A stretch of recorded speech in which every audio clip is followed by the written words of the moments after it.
Que bom estarmos juntos aqui no Lições da Bíblia, que bom estudarmos um pouco mais sobre a educação e também a redenção. Quero fazer um convite para você. Na verdade, quero te dar um presente. Você sabe que nós temos um curso da Bíblia chamado Descobertas Bíblicas e ele é gratuito para você que acompanha aqui conosco Lições da Bíblia. Como você faz para receber esse estudo e acessá-lo? É só entrar no site biblia.com.br e pedir gratuitamente esse guia de estudos da Bíblia chamado Descobertas Bíblicas. É um presente nosso, aqui da Novo Tempo, para você. Pastor Wellington Barbosa, Pastor Wendel, nós estamos conversando sobre esse tema tão importante da educação e a redenção. Pastor Wellington, a gente já conversou aqui alguns dias atrás, trabalha na Casa Publicadora Brasileira, que produz o nosso guia de estudos e também é casado, né, Pastor Wellington? Sou casado com a professora Fernanda, somos casados há 15 anos e temos uma filha, a Helena, que tem 1 ano e 7 meses. Ah, Helena, 1 ano e 7 meses. E vocês, então, estão morando ali em Tatuí. Você é natural de onde, Pastor Wellington? Eu sou do interior de São Paulo, sou da cidade de Paulínia. A minha esposa é da cidade de Itapira, que é próximo do colégio do NASP, Engenheiro Coelho. E agora estamos morando em Tatuí. Pertinho, na região central do estado ali, Paulínia e Itapira. Exato. E aí migraram um pouquinho mais... Para o sudoeste do estado, para a cidade de Tatuí. Tá bem, bem-vindo. Muito bem, Pastor Wendel, Jesus como professor. Esse é o nosso tema de hoje aqui no Lições da Bíblia. Nós sabemos que Jesus ocupou o ministério dele com o ensino. E essa é uma das tônicas que aparecem nos evangelhos, né? Jesus, ele pregava, ele curava e ele também ensinava. Ele é o mestre por excelência. Como é que é Jesus como professor? Há lições aprendidas de Jesus? Certamente. Bom, existem centenas de títulos na Bíblia que são aplicados a Jesus, né? E talvez um que se destaque muito nos evangelhos seja a ideia de rabi ou de mestre. E foi um título que parece que ele não rejeitou, né? Inclusive, na conversa dele com Nicodemos, em João capítulo 3, a conversa começa nesse sentido. Nicodemos reconhecendo ele como mestre em Israel, como rabi. Apesar dele não ter frequentado as escolas tradicionais do judaísmo.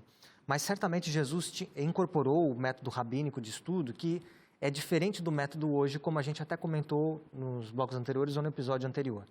A ideia de educação de Jesus não era uma ideia formal, como nós pensamos, de passar 4, 5 horas numa sala de aula.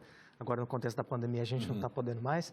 Mas ainda que seja no contexto de Zoom ou outro contexto mais, e passar alguns anos e ser avaliado com notas por isso, e passar do primeiro para o segundo ano, terceiro ano e assim vai. O método de Jesus era o método da convivência. Então, durante 3 anos e meio, ele conviveu com seus discípulos. Comeu, dormiu sob o mesmo teto. Caminharam juntos. Viajaram juntos, eles testemunharam os ensinos de Jesus, os milagres de Jesus, as fragilidades de Jesus no sentido de sentir fome, sentir sede, cansaço, de estar sob pressão, de precisar de um momento a sós para poder orar com o Pai. Tudo isso os discípulos contemplaram e testemunharam. Então, esse processo de aprendizado, que tem muita relação com aquilo que a gente já mencionou de Deuteronômio 6, né? De sentado e deitado, levantando-se e caminhando, esse foi o método de Jesus. Ele também usou recursos muito interessantes, por exemplo, como o recurso das parábolas, né?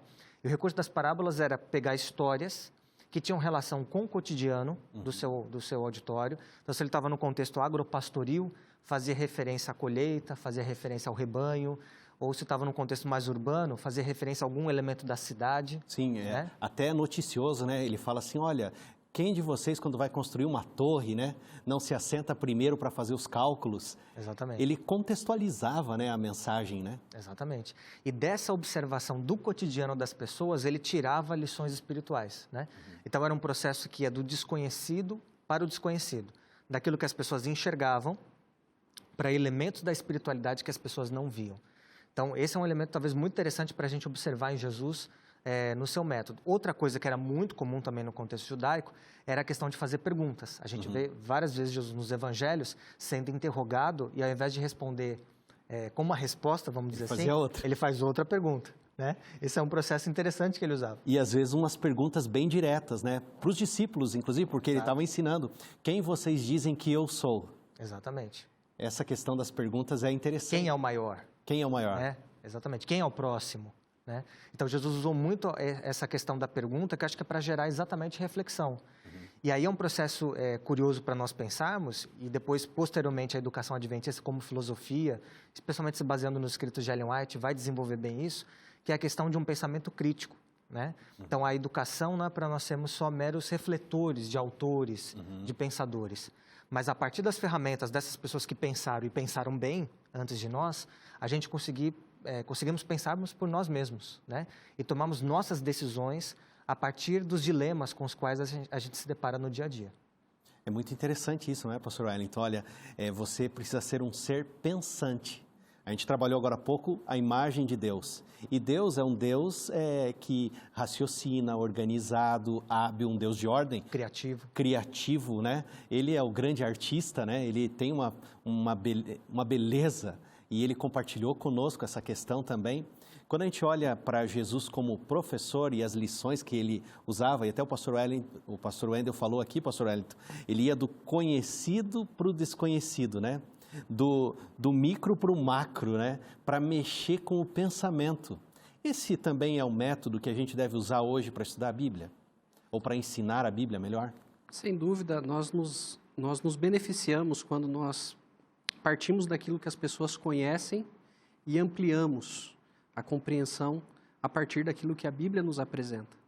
Então, quando a gente trabalha, por exemplo, no contexto da igreja, porque aqui nós até mencionamos alguma coisa, né, e um momento ou outro falando da educação adventista, mas nós precisamos ter em mente que o propósito que nós estamos estudando não é algo que acontece dentro de um sistema formal, acontece também dentro do sistema formal de ensino adventista. Mas isso aqui deveria ser a nossa realidade na igreja e no lar, porque nós entendemos que a educação ocorre num tripé, né? A casa, a igreja e a escola. Isso, porque até Jesus, a Bíblia fala que ele se desenvolvia fisicamente, intelectualmente, né? E espiritualmente. Diante de Deus e dos homens. E diante de Deus e dos homens. Esse desenvolvimento que ele tinha de forma harmônica, ele estava aprendendo aonde? Em casa.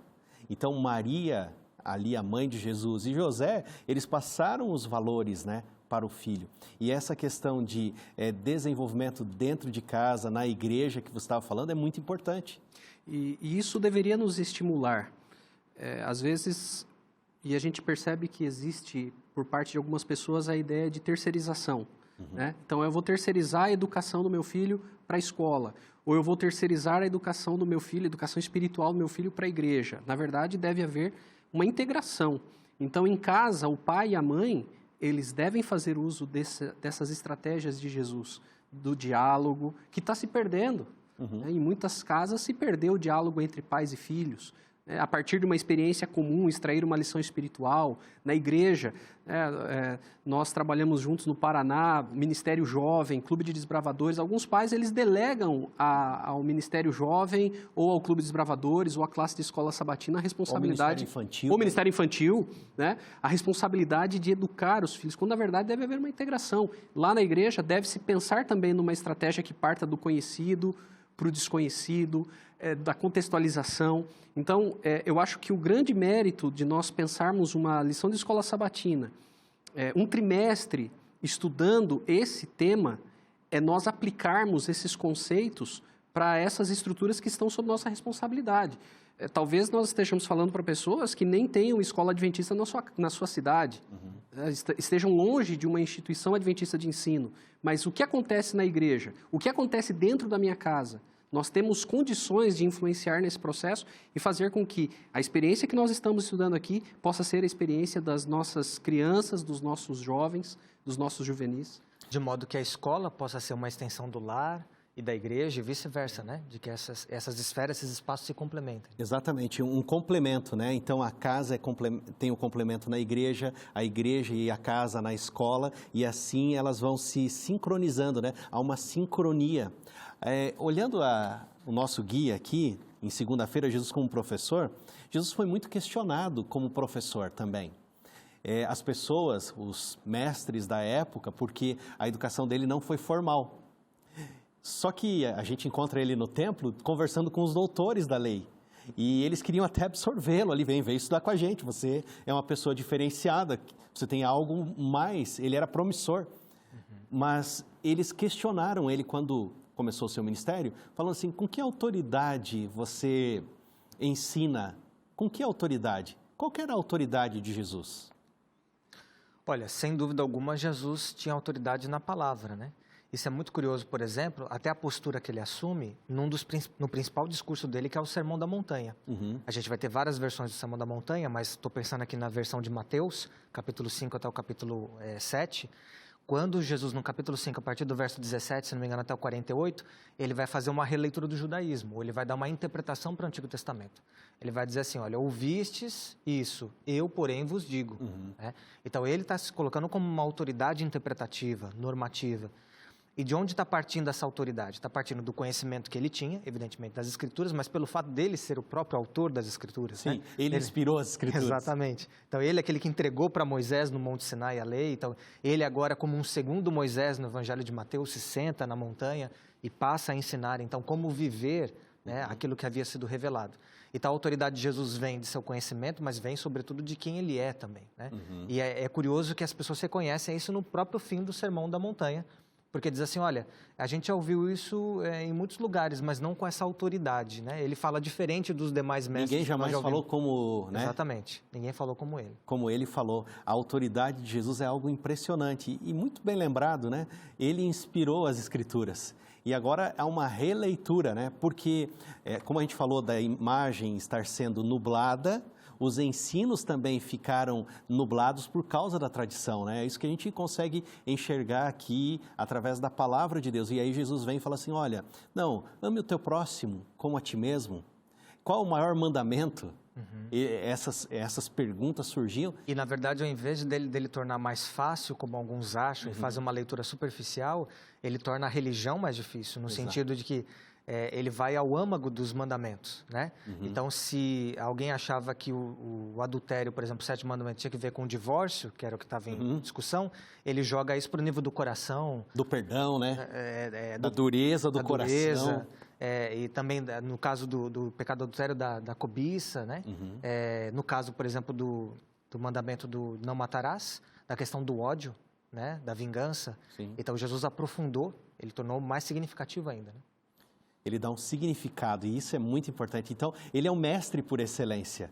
Ellen White fala que ele é o mestre dos mestres. E isso impressiona, porque nós podemos e temos acesso ao que Jesus deixou escrito e nós podemos aprender dele. Na verdade, ele disse, né? Aprendei de mim que sou manso e humilde.